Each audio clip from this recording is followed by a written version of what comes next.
Aujourd'hui, je voudrais vous parler d'une des plus grandes figures scientifiques du 21e siècle et qui n'a pourtant que 27 ans. On dit même que ce jeune pharmacien aurait révolutionné la pharmacie, surtout grâce à ses vidéos sur internet. Avant que la vidéo ne commence, n'hésitez pas à la liker et à vous abonner à ma chaîne YouTube, ça me fait très plaisir et ça m'aide énormément. Et maintenant, je vous emmène dans un nouvel épisode de Big Pharma pour étudier la vie du docteur Anthony Perdrix.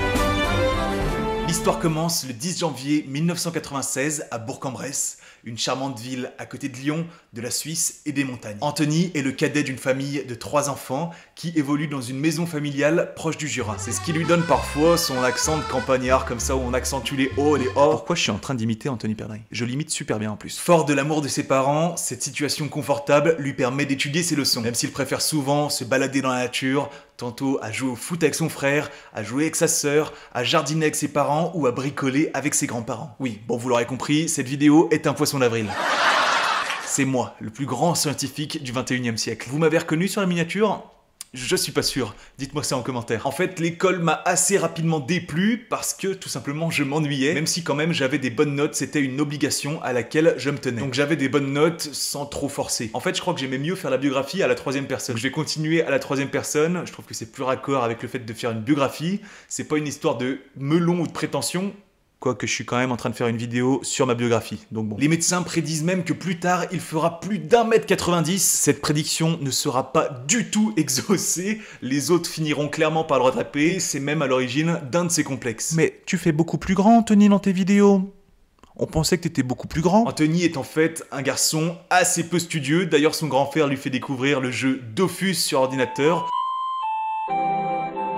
auquel il devient très rapidement accro et sur lequel il passe des jours entiers. Plutôt de nature timide et réservée, il se plaît cependant à faire le pitre et à s'amuser avec ses copains en cours, ce qui lui vaut des heures de colle de façon régulière.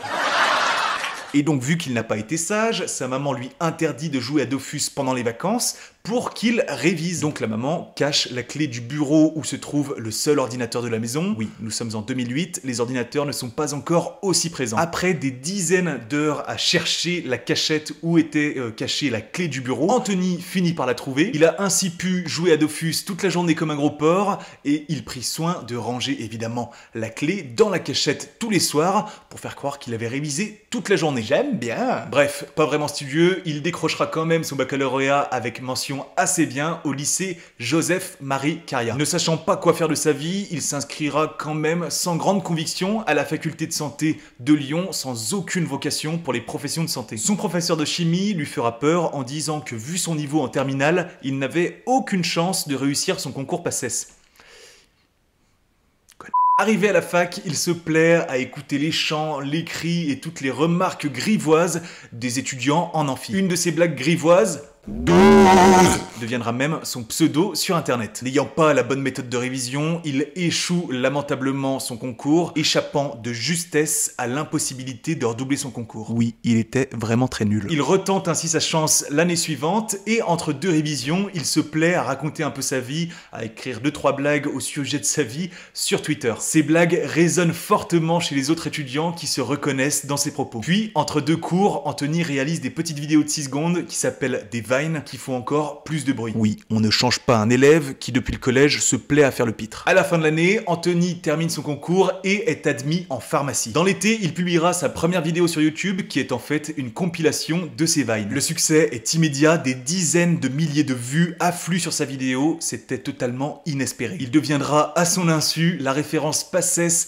et pharmacie, la personne à suivre si on veut réussir son concours. Pour réussir son concours, il fallait écouter les conseils d'un élève à qui on avait prédit un échec assuré à ce même concours.